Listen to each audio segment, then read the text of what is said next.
Gusto nyo ba ng extra income? Mag-trade na kasama namin. I-on lang ang AI bot para siya na ang gagawa ng lahat para sa iyo. With 90% above win rate, register na for free. Once in a 100-year talent, pumirma na sa Nuggets. Guercion Yabusele, iniwan na ang Sixers para sa New York at LA Lakers nakipagkompetensya sa Warriors para kay Al Horford. Sinimulan ng prangkisa ang off-season sa pamamagitan ng pag-trade kay Michael Porter Jr. patungong Brooklyn kapalit ni Cam Johnson. Pagkatapos nito, muli nilang pinirmahan ang versatile na guard na si Bruce Brown na may dalang karanasan sa kampyonato. Gayunpaman, ang pinakakapanapanabik nilang nakuha ay si Jonas Valanciunas bilang backup center ni Nikola Jokic. Dati nang nagpahayag ng labis na paghanga ang Lithuanian na big man sa Serbian superstar.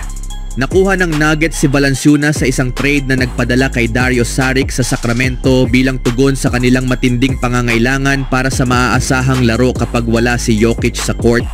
Nagdadala si Valanciunas ng lehitimong produksyon bilang backup center na may average na 10 puntos, 8 rebounds at 2 assists habang naglaro sa Sacramento at Washington noong nakaraang season. Ang talino ni Valanciunas sa basketball at ang kanyang kakayahan sa passing ay nagbibigay sa kanya ng natatanging kwalipikasyon upang mag-operate sa sistema ng Denver. Hindi tulad ng mga tradisyonal na backup center na uunawaan ni Valanciunas ang spacing at ball movement, mga prinsipyo na siyang pundasyon ng identidad ng Nuggets. Lalo pang naging kapanapanabik ang kanyang pagdating dahil sa mga dating pahayag niya tungkol sa pambihirang talento ni Jokic. Tinawag ng Lithuanian center si Jokic na isang pambihirang player habang pinuri ang kanyang performance sa kampyonato. Mahusay na player, kakaiba. Ang isang katulad niya ay minsan lang ipinapanganak sa loob ng 100 taon. Noong nakaraang season, ipinakita niya sa NBA at sa buong mundo, lalo na sa finals, kung gaano siya kahusay. Naging MVP siya at nakuha ang singsing, sabi ni Valanciunas ilang buwan matapos ang kampyonato ng Denver. Ipinagpatuloy niya ang kanyang papuri sa pagsasabing siya ang nagpapanatili sa center position na buhay at mahalaga, hindi lang sa NBA kundi sa buong mundo ng basketball. Isa siyang one-man show. Ngayon magkakaroon ng pagkakataon si Valanciunas na maranasan ang kadakilaan ng paglalaro kasama si Nikola Jokic matapos ang maraming taon ng paghanga mula sa malayo. Nagdagdag din ang Nuggets ng isang sharpshooter na si Tim Hardaway Jr. na nagkaroon ng muling pagsigla sa kanyang karir habang nasa Detroit Pistons. Nag-average si Hardaway ng 11 punto kada laro habang tumitira ng 36% mula sa 3-point range, isang bagay na lubos na kailangan ng Denver para sa floor spacing.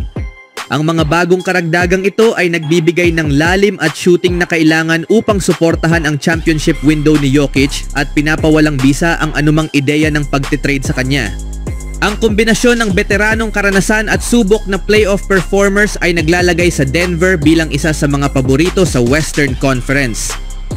Sa sumunod na balita naman, magkakaroon lamang si Guercion Yabusele ng isang season na pananatili sa Philadelphia. Iniulat ni Shams Charania ng ESPN ngayong araw na pumayag si Yabusele sa isang 2 taong kontrata na nagkakahalaga ng $12 milyong sa New York Knicks na may kasamang player option sa ikalawang taon. Iniulat din ni Ian Begley ng SNY na idinagdag si Yabusele ng New York gamit ang taxpayer mid-level exception. Pinirmahan ng Sixers si Yabusele sa isang minimum salary deal noong nakaraang summer mula sa Real Madrid na nagbalik sa kanya sa NBA mula noong huli siyang naglaro kasama ang Boston Celtics. Si Yabusele ang pangalawa sa Sixers sa pinakamaraming naitalang laro, kasunod ni Ricky Council noong nakaraang season. Bukod sa kanyang husay sa opensa, naging matibay na sandigan ang kanyang sipag at katalinuhan sa laro. Nag-average siya ng 11 puntos, 5 rebounds at 2 assists.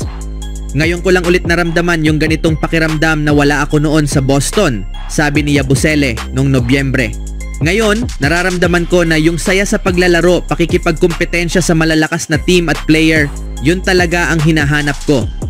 Plano ng Sixers na gamitin siya bilang power forward ngunit kadalasan siyang inilagay sa center position dahil sa mga injury ni na Joel Embiid at Andre Drummond.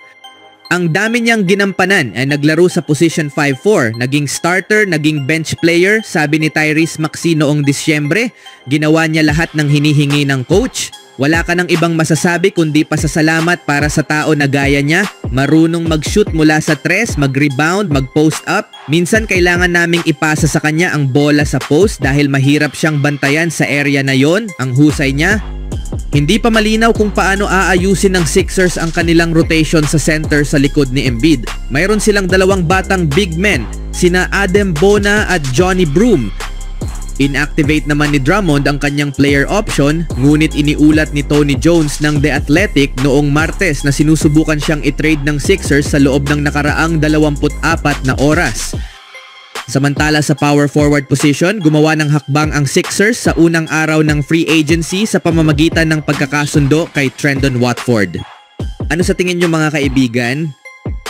Sa huling balita, parehong nangangailangan ang Los Angeles Lakers at Golden State Warriors ng isang epektibong big man mula sa free agent market. Matagal nang inuugnay ang Lakers kay DeAndre Ayton mula nang mabuyout siya ng Portland Trail Blazers, ngunit mukhang may isa pang option. Ayon kay Dan Woik ng The Athletic, tinatarget ng Lakers si Al Horford. Dagdag pa ng kanyang kasamahan na si Sam Amick, interesado rin ang Warriors. Maaaring maging isang mahalagang labanan ito sa Western Conference para sa 39 na taon na center. Si Horford ay isang mahalagang bahagi ng kampyonatong team ng Boston Celtics noong nakaraang taon. Naging all-star siya ng 5 beses sa kanyang career na nagsimula 18 taon na ang nakalipas bilang ikatlong overall pick ng Atlanta Hawks. Nitong regular season, nag-average siya ng 9 puntos, 6 na rebounds at 2 assists kada laro. Nag-shoot rin siya ng 36% mula sa 3-point range, bahagyang mababa sa kanyang career average. Kailangan ng Lakers ng mas matatag na presensya sa loob kumpara kay Jackson Hayes, ngunit pinakawalan nila ang mga tulad ni Brook Lopez at Clint Capela sa free agency. Ang Warriors naman ay kakagaling lang mawalan ng Kevon Looney, kaya nangangailangan din sila ng dagdag na lalim at lakas sa loob. Bukod sa kanyang kontribusyon sa opensa, nananatiling matibay na depensibong puwersa si Al Horford kahit sa kabila ng kanyang edad. Sa kanyang karanasan at talino sa laro, maituturing siyang mahalagang bahagi ng anumang team na naghahangad ng titulo. Sa katunayan, maaaring siya na ang final piece na kailangan ng isang contender upang tuluyang makamit ang kampyonato sa NBA. Sa kabilang banda, kumpirmado na hindi na ibabalik ng Boston Celtics si Horford sa kanilang lineup para sa susunod na season. Dahil dito, nasa kanyang mga kamay na ang magiging direksyon ng kanyang career, kung magpapatuloy pa siya sa paglalaro at kung aling teams ang kanyang susunod na paglalabangan. Maraming posibilidad ang pwedeng pagpilian. Maaari siyang sumama sa isang championship caliber team bilang role player o kaya sa isang batang teams na naghahanap ng veteran leadership para gabayan ang kanilang mga young core.